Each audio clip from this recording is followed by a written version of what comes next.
जो मेरे करीब होते हैं वही मेरे रकीब होते हैं।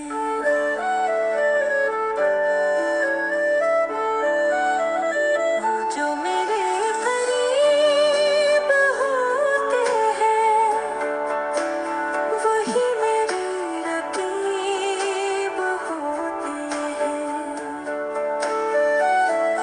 जिनकी किस्मत में भूख फाके हो वो तो अक्सर अदीब होते हैं। उनसे मिलकर कभी खुशी न मिली, आगे पीछे रकीब होते हैं।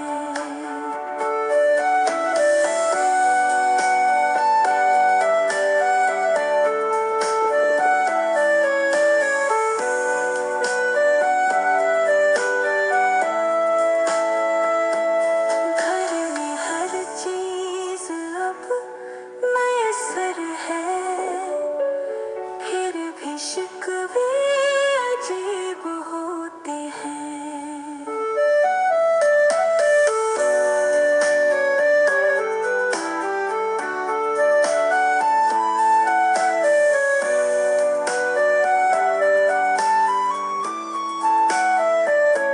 शायरी जिनकी रोजी रोटी हो